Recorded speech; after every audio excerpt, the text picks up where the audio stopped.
Few weeks because everybody is back in school from spring break. So again, we're watching this driver really kind of weave in and out of these lanes, trying to figure out where exactly the direction is going. But he is staying in the carpool lane. And as we watch, we're keeping a close eye on him. Haven't seen anything. He did close his windows. It seemed like it was partially open before, but now it looks like they're closed. So obviously going quite quickly, navigating the 170 north, obviously approaching Sun Valley. Yeah, windows back up, two units right behind him. Those are the only 2 units in the pursuit. That is the transition ramp onto the northbound side of the 5 freeway. So the 170 has come to an end. He's transitioned onto the 5 freeway where traffic is moderate to heavy, but it's only going to get worse the further north he gets towards the Newhall Pass. He's in Arleta now as he looks for any space in these lanes to weave through. It's very dangerous, but I've got to tell you, with an unpredictable driver like this, it's still safer on the freeway than if he was to get off on surface streets and to continue driving this recklessly. You can see he is in a real rush now to get away from all of these other cars, kind of skirting through here, looking for any space, like a linebacker trying to rush through an offensive line there. You can see he's continuing to weave through all of those cars, maybe looking at some of these exit ramps, but he's not taking any of them. He's bypassing all of them as he continues these unsafe lane changes at a pretty high rate of speed despite the moderate traffic. Yeah, we saw him stick his arm out the window. Not sure if he was doing any signals to the helicopters above or the police behind, or the CHP behind him, but yeah, he was zipping across 4 lanes and really high rate of speed there. I think we are going to let you know that we're going to be staying on this here on live TV, ABC 7. Or are we going? Wait, we're going to be streaming or streaming live? No, we're going to be streaming. We'll be streaming at abc7.com and on the Los Angeles app.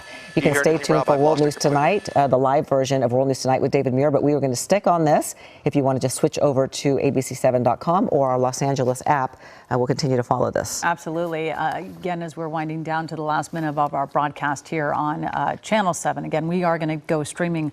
So if you do have ABC 7 Los Angeles app, get right on it so you can continue to watch this breaking news. Again, you're seeing this driver just really making his way through the Pacoima area, but he's been driving at a really quick rate of speed. And the CHP, they've been very close behind. I know that doesn't seem like they've really let him out of their sights or have gone into that tracking mode, which many times when these get really dangerous, they decide that maybe we should ease up on that pedal behind them.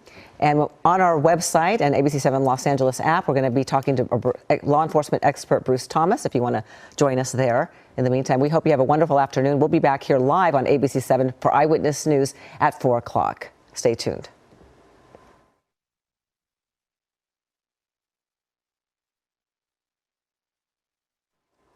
All right, you're continuing to watch this breaking news on our streaming platforms. We've been following this car pursuit taking place from the CHP on the 5 North, now in Mission Hills. This car was wanted, the driver was wanted for making an unsafe lane change. And then, of course, that routine traffic stop sort of triggered him to put the pedal to the metal and try to get away from authorities. And this is what we've been seeing, weaving in and out down Ellen and, you know, going really fast and unsafe. Yeah, and then we are also going to be joined right now by our law enforcement expert, Bruce Thomas. And Bruce, you covered a lot of pursuits with us. I can't even count how many you've covered with us. What can you tell us about what you are seeing so far? Well, my understanding is that it was a failure to yield or some unsafe lane change, basically traffic violations. And now what the driver is doing is endangering everybody's life by continuing to drive in a wanton disregard for speeds and lane changes. Ultimately, what we found out in these cases is the driver may just have a suspended license or have some warrants for unpaid traffic tickets. Oh, that would be a shame, to be so nervous to pull over because you're scared about what's going to happen about something. I mean, it's not trivial, but something as minor as parking tickets or expired driver's license. He's in a lot more trouble now. No kidding.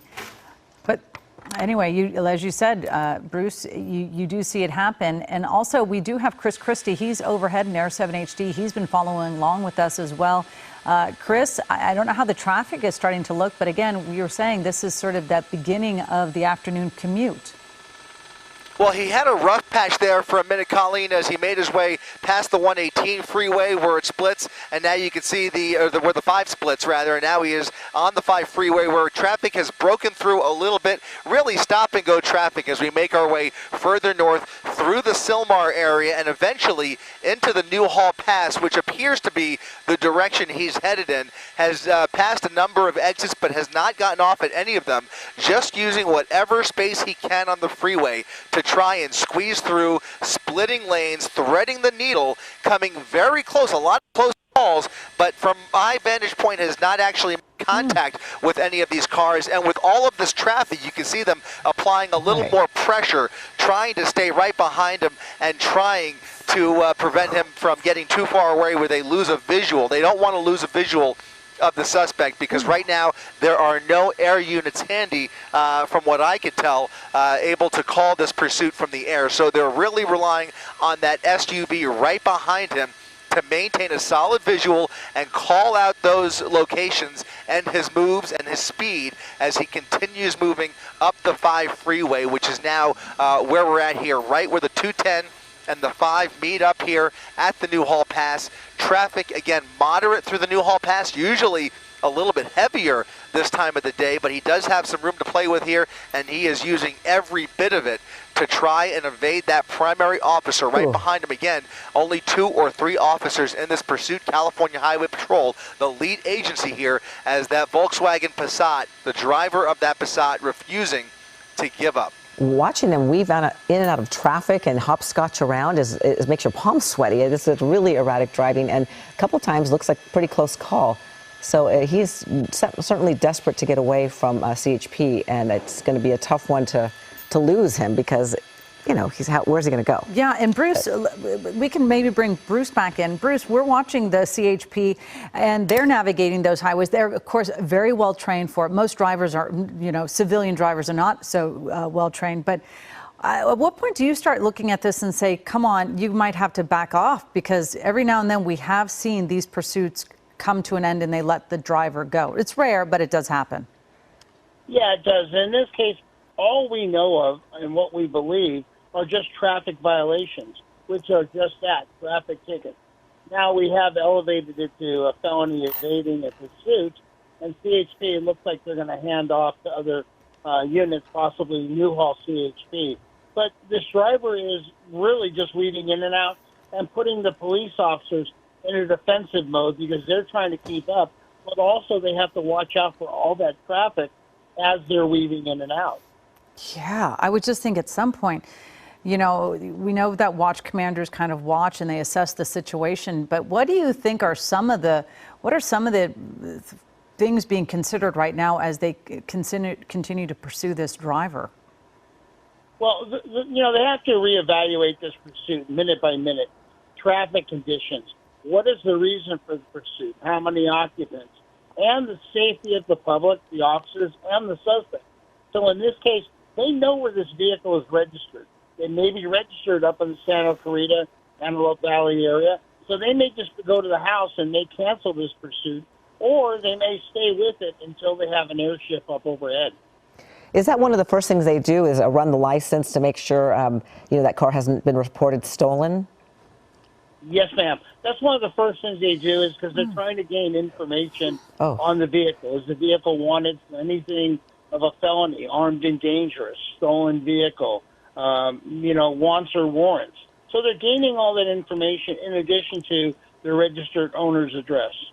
Okay. Yeah, it's stressful though. Boy, watching this pursuit, it is stressful because, you know, the I-5, many of us have traveled along it. You see all these big rigs and trying to, you know, we've seen a few times this driver get very close to a big rig. We know those poor drivers, they cannot stop on a dime. So it's got to be very nerve-wracking for everybody driving in this area. Yeah, and, you know, the other thing that we don't really talk about or think, at these speeds, this is a multiple thousand-pound vehicle, which does not stop on a dime, as you said. And it's basically a moving missile. Yeah. Yeah, it certainly is. Wow, we're watching some maneuvering with that car. He doesn't appear impaired, but who knows? We have no idea what he threw out the window or anything. Earlier, he was throwing something out of the window, but he certainly seems to be maneuvering that car pretty well in and out of that. But it certainly is nerve-wracking. Some more aggressive swerving, guys. If you can hear me, it looks like he has now made his way into the Newhall area, past the Newhall Pass, now committed to the 5 freeway. He did have a key decision point there, whether to get on the 14 or stay in the 5. He has decided to stay on the 5 freeway, now passing Calgrove Boulevard, and again, looking for any inch of freeway to get away here. Something tells me they're going to take this all the way through Santa Clarita, because right now the best tactic, by my estimation, is to just let him use up as much fuel as possible. Pit maneuver, rather, not an option here. Obviously, spike strips aren't going to work on the freeway, but they could certainly put the pressure on and keep him on the freeway and hope that he starts to run low on fuel. Again, we have no idea what that gas tank looked like when all of this started, but the 5 freeway obviously goes all the way up the state, and they have plenty of CHP officers up and down the 5 freeway and plenty of division offices to hand this off if they need to. Again, time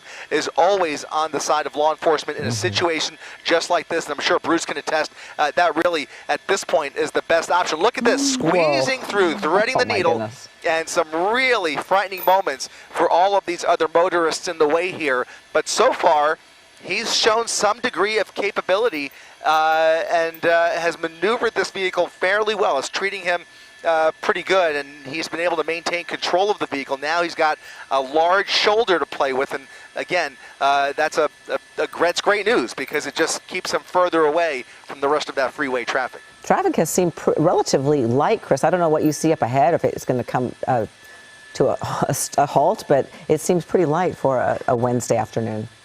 Yeah, the further north we get through Santa Clarita, the lighter it's going to get. You know, there was hope of a few traffic jams as he made his way through the San Fernando Valley, a couple of freeways joining, and then up the Newhall Pass again, where traffic kind of bunches up on the 5 freeway. But now, the further away he gets from the metro LA area, the lighter traffic is going to get, and that's going to, I believe, prompt him to speed up quite a bit. In fact, we're seeing already pretty close to triple-digit speeds, about 100 miles per hour as he passes McBean Parkway.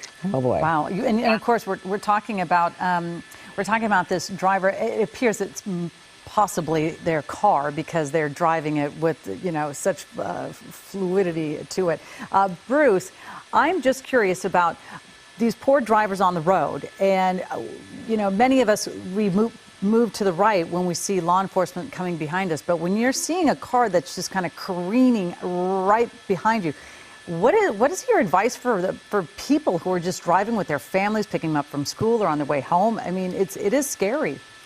Yeah, it's very scary, Colleen. And you have a conflict, because you're taught pull to the right of the road when you see an emergency vehicle. However, in this case, they're not the issue. It's this reckless driver who's weaving in and out. So with good intentions, you pull to the right, and now it's occupied by this suspect vehicle. I would just recommend to people, stay in your lane, stay your speed, let them go around you for safety's sake.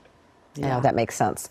Whew, we always see some people try to get in the way and try to block these drivers, especially when they get into traffic. But I'm always thinking, if this person is so intent on getting away, you're not necessarily safe. Right, exactly. And plus, we've seen him go in and out of traffic, so it's hard to decipher where is he going to go next, or determine where he's going to go, which lane is he going to take. And this guy. And the last thing we want anybody to do is to get involved in this pursuit. Yeah, right, there it is, 100 miles per hour. Yeah. Also passing Magic Mountain Parkway there, or close to it. And after that, the traffic does get a lot lighter, because there's not much after Magic Mountain Parkway. A lot of industrial Looks like he area. did hit something. You see that? Yeah. I'm not sure if you guys can hear me. Sure that do. right rear view mirror now dangling by a thread, as he must have come in contact with somebody during all of that weaving in and out of traffic. He is speeding up quite a bit as the freeway traffic has lightened up considerably. You said it, Colleen and Ellen. We are right next to Magic Mountain theme park, and he is continuing northbound on the 5 freeway. Those two primary units behind him serving multiple purposes. And one of the really great things about the pressure they're applying here is that the traffic near him is well aware of those lights and sirens that are immediately behind him. So that's a key indicator that, again, as Bruce mentioned, best idea, stay in your lane. More narrow, close calls there, but best idea for these drivers to stay in their lane and just continue to follow the rules of the road. Give this guy as much room as possible. If you see him coming up from behind you, that's really the only thing you can hope for. But again, those lights and sirens play a key role in warning all of that traffic up ahead. That danger is coming up from behind, and now you can see he's got all 4 lanes of the 5 freeway to play with here. Yeah, 92 miles an hour, too. Incredible. Yeah, he's hovering between 90 and 100, so I think that's going to be the speed that we maintain here. And of course, if he does maintain that speed, he will exhaust more fuel faster, and that also is good news. Yeah, we can only hope. It's always when a pursuit starts, you just hope that he doesn't have a full tank or she doesn't have a full tank. Right, and hope that the car isn't totally fuel efficient. But the thoughts are pretty good. I know that I had a VW Jetta, and that little car could go from many miles without having to fill it up. So anyway, we are staying on top of this pursuit. Again, this started, the original want was an unsafe lane change, which then triggered this whole pursuit to take place. And the CHP, we've been noticing, Bruce, you are our law enforcement expert. As Ellen said earlier, you join us many times on these pursuits, numerous pursuits that are all different. And the suspects, they're just as different as the pursuits themselves. So when you see something like this, they're going such a long distance. They're not taking surface streets. What does it make you kind of, if you're getting into the mind of them and you're getting into the mind of authorities who really are adding the pressure, as Chris said? Well, one of the things they're doing is you have CHP. They have multiple stations along the 5, and they'll hand it off as they need to hand off. The old adage, you're not going to outrun the radio. So they're radioing ahead, putting units in position to take over this pursuit.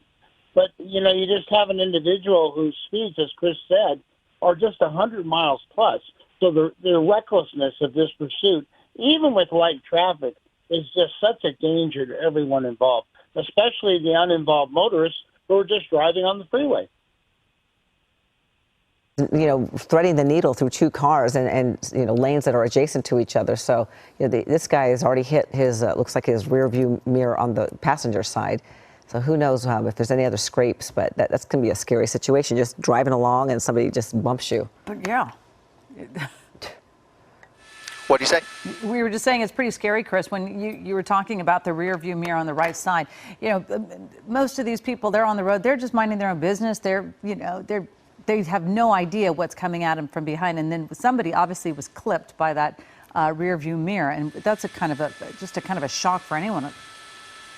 Yeah, I was just noticing as well. It also appears that there is some damage on the undercarriage on this right passenger side. You can see some more plastic hitting the pavement there. So he's obviously run over something as well. And there may be a surprise for him up ahead. If they have an opportunity, there may be enough open freeway where they could set up for a spike strip. That's up in the air at this point. It's not something we see often, but we have seen it occasionally, a little more frequently in recent years, where they will give it a shot if the traffic conditions allow, and if there's enough straightaway freeway for them to lay down a spike strip, and then of course for him to hopefully run over. It's got to be a narrow enough part they feel confident he won't drive around it, or maybe it's on a transition road, but there is some chatter about that coming up off the nose. I think there's a whole bunch of CHP units ahead of him, and now you see additional units coming up from behind him, as well as several more patrol officers have joined the party here. And they're doing so at just the right time, because the further north we get here, the lower the ceiling gets, and that's going to be prohibitive for CHP's helicopter to make their way up here. In fact, at some point we may run into a wall of clouds that might prevent us from continuing much further. But right now we're just past Castaic as he continues northbound on the 5 freeway. A few cars on the freeway with him there, lots of trucks, as you can see, but he's got some more pressure now coming up from behind him. Chris, you know, it's always interesting to notice. By the way, I want to correct myself. The side view mirror. I think I said that first too. The rear view mirror. Well, then I copied you. It's my fault. So, you know. Well, anyway, we know it's the side view mirror that is dangling on the right side. But we were just seeing, Chris, can you talk about the CHP? They have a really interesting way. You know, you said, you know, there's 4 of them joining the dance, but it is really a well choreographed. What they do is so well choreographed. I swear I just saw one cruiser fall back, another one go take the lead of the chase. They are obviously extremely well trained, but it is interesting to watch how all these pursuits are different, and you do see it is very well choreographed. That's right. In fact, you noticed a few minutes ago, it was the primary unit that was an SUV behind him. They have since swapped out. There's now a new team behind him. That lead unit is that Challenger, Dodge Charger, I should say, right behind him. So as they make their way up the freeway, again, this started on the 101 freeway. That was likely the Central LA division that initiated the pursuit. Not exactly sure where it started, but we picked it up around Hollywood. And then once he got into the San Fernando Valley, their North Hollywood or their West Valley division took over the pursuit. Again, a new team of officers swapping out in a choreographed fashion, as you mentioned, Colleen. And then once again, as we make our way through Santa Clarita and points beyond, they will continue to hand this off. Division office by division, the different stations will continue to take this over, and they will communicate with the various stations up ahead that this pursuit is coming their way, and to be ready if they have the available units and resources to dedicate to the pursuit. Now, sometimes you might have a station that's low on officers. They're busy with other police business, and they may not be able to pick up their pursuit, and then that lead unit will have a decision to make. The watch commander will make the decision, and the supervisors will work together in deciding whether it's worth continuing the pursuit much longer or whether at some point it's worth just giving it up for everybody's safety involved. But in this case, they are dedicating more resources, not less. And the 5 freeway, as I mentioned, goes all the way up the state of California. So they can continue this dance as long as there is fuel left in the tank. And I think this is probably the best bet. As I said a while ago, this is the best case anybody could hope for, is that he stays on the freeway where the collateral damage is minimal, and now he's made his way far up north enough that traffic is so light that the risks are even less, and as long as he stays on the freeway, it'll remain that way. It's once a driver like this that's so aggressive and so reckless gets off the freeway that you really start to, you just shudder at the possibilities of him running into pedestrians or other cross traffic, and you start getting involved with city traffic. Now, being as far north as we are, we have gotten away from a lot of those risks, and it's just basically hundreds of miles of freeway left in front of him. Well, that is one positive sign, because if he was driving like that through city streets, that would be a very, very dangerous, whole different story pursuit. But this is a little bit milder version, thank goodness, of regular freeways. You don't see a lot of traffic, and it would be really fortuitous if they could do a spike strip of some sort. But we'll just have to watch and see what happens. And I don't know how much fog is up in the near the Castaic area, but what's it looking like?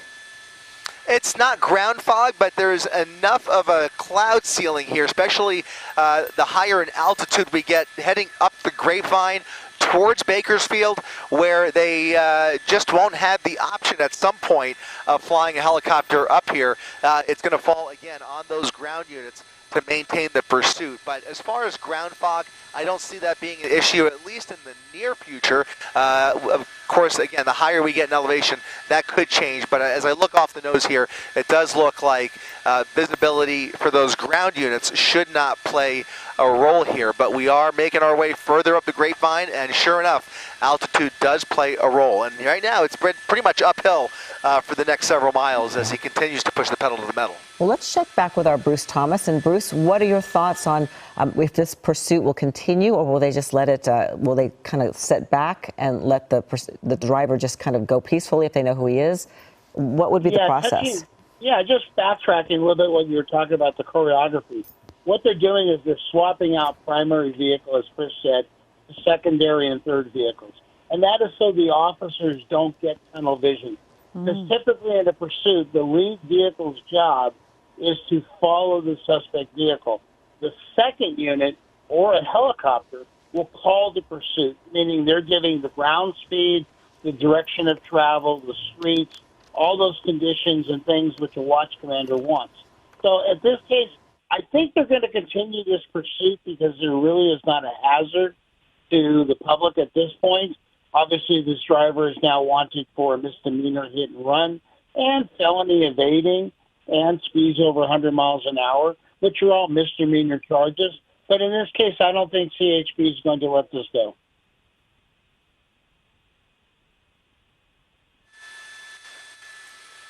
Yeah, guys, we're continuing northbound on the freeway, passing Templin Highway, and pretty much, no man's land for the next several miles up until he gets to Gorman, and then on the way up there, from there, he basically will start getting closer to Bakersfield, where there will be an additional CHP office ready to take over. Look at that, a hand out the window with his cell phone out the driver's side of the vehicle. Not clear what he's trying to convey there, but once again, continuing for a bulk of this pursuit. Every time we get a close look at him, he's got that cell phone in his hand. He's basically been continuing this chase with one hand on the steering wheel almost the entire time. But again, at some point, or just a moment ago, waving his hand at the driver's side window with that cell phone in the air. Those lead units still right behind him here. The 5 freeway, about 3 or 4 lanes as he makes his way through Gorman here. More units up ahead of him. There's actually an unrelated unit, a possible speed trap actually, that just happens to be there. And look at that. There's the spike. There's the spike, and it looks like it was a miss. Oh, I caught it at the corner of the screen. A very rare, I would say unorthodox. Bruce could correct me, but I think it's maybe once a year lately that we see a spike strip attempt on the freeway, and that was one right there, but it did not look to be successful. And check it out. Oh. CHP coming in with air resources up the Grapevine at low altitude here up the 5 freeway. So more resources, not less, being dedicated to this pursuit. You saw that spike strip. Again, we'll get a better visual of the driver's side here coming up in a little bit to see if there was any contact with that driver's side tire. But from my vantage point, the vehicle appears to be behaving normally, and I don't think he ran over that spike. But a good attempt nonetheless by CHP with those units in front of him. Plenty of units behind him, and now a helicopter to call the shots from up above, giving that watch commander and those supervisors even more visibility as they continue to make key decisions up the Grapevine here as this pursuit continues. That was interesting. Well, Bruce Thomas, what is your take on that use of that spike strip? That's pretty unusual to see that along the freeway, as Chris said. Yeah, as Chris said, you don't see that very often. Maybe 1 in 100 pursuits, just because, one, it doesn't present itself because of additional traffic. But in this case, excuse me, all the things came into play. Traffic was light, he was staying in a lane, and CHP was able to deploy that. So yeah, it's definitely rare, but in this case, a little more aggressive tactic by CHP. Wow. So interesting. It was really interesting, and it was really dramatic to see that CHP helicopter that just kind of go right down, hovering over the freeway. But again, they were probably trying to see it as well. I don't know. Chris, do you think that CHP helicopter was trying to get an idea if the spike strip worked? Is that why they were so close? Or are they? We're playing with some consolidated airspace here, so we're pretty high up, but we're about maybe just under 1,000 feet above ground, something like that. And so they are working between us. We're giving them as much room as possible to do what they have to do. But as we make our way further north here, the good news is that ceiling that I was talking about, that low-level cloud layer, has really lifted. And as we look up further north up the 5 freeway, it's really smooth sailing from here. That cloud layer lifts, and there should be plenty of room now for all of these helicopters to do their job. And now CHP continuing to follow from above and on the ground as this chase continues at 90 miles per hour. And you'll start to see that helicopter, I imagine, pick up a little bit, pick up in altitude just a little bit, but again, closing in on 100 miles per hour. Oh boy, and he's still on the uphill, correct? Still going uphill for at least the next several miles. Okay. In fact, I probably even more than that. Probably the next 10 miles are pretty much uphill, right? Okay. Yeah. Yeah, we're thinking about another 10 miles of uphill. Ellen's thinking it's a gas guzzling situation where he's going to suck out all that gas. Yeah, It does, absolutely. Get up that hill. Especially at these speeds. Sure, 100 miles per hour uphill, he's going to run out of fuel much faster than you or I would if we were traveling up the 5 freeway. And so that's, again, only good news. I think you can only say this is the best case scenario that any of these officers could have hoped for. And hopefully the resolution to this pursuit is just as optimal. Here comes another spike strip attempt. Maybe. Does not look like there's, yep. Spikes across. There's the spike. And he might have hit it. I think might have hit it. They got to pull it back. Otherwise, that patrol car, yep, he hit it. And it looks like the patrol car went over it, too. At least. I think the patrol, did he? You'll have to replay that. Looked like it. I think the patrol car might have gone around it, but you can see now clearly that front right wheel heavily affected, immediately going flat. Look at that. Wow, that didn't take long. He's going to start. Didn't take long at all. Didn't take long at all, and now it looks like he's about to be running on empty, at least on that front right and the right rear. Wow. And the right rear. Both the right tires are now running low on air, and they will be flat here in a second. We'll get around the driver's side if it's possible, and we'll try and get a better picture of what's going on that side of the vehicle. Not one, but two separate spike strip attempts on the freeway. Colleen and Ellen, something I have not seen in some time, but it appears to have been successful in this case, and I think that's going to start to wrap up the pursuit here in the coming minutes, if I'm not mistaken. I think this vehicle is now on borrowed time as those tires begin to run flat. Yeah, and Bruce, I could imagine that this certainly changes the color of this pursuit. I'm no longer going to be maneuvering at 100 miles an hour. Yeah, definitely. His speeds will decrease, as Chris said, with the spike strip being deployed. They may have gotten a CHP vehicle also, but that's just the nature of the pursuit. I know this is a Passat, and they're front-wheel drive vehicles, but as those tires deflate very quickly, they're going to be... Okay, Bruce, we have to interrupt you. Bruce, we have to interrupt you for just 1 moment. We're going to news at 4 o'clock in just 4 seconds.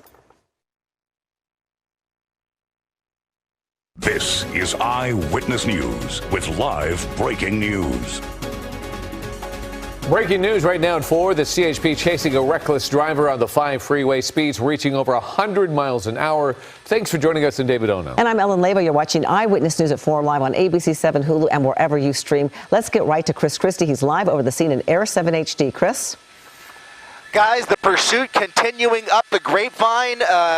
A Volkswagen Passat, not sure if it's stolen or what other crimes have been committed here, but a dangerous driver behind the wheel nonetheless, leading CHP on a triple-digit speed pursuit through the San Fernando Valley, through the Santa Clarita Valley, and up the 5 freeway, where just moments ago, not one but 2 spike strip attempts were made. The second one appears to have been successful, knocking out the right 2 tires. You're looking at the left 2 tires on the driver's side, which appear to be intact, but the right tires, both the front and the rear, have run out of air. He is pretty much running on flats on the right side. That's going to slow things down considerably as he continues up the 5 freeway at 50 to 60 miles per hour, continue going uphill with at least 4 CHP units right behind him.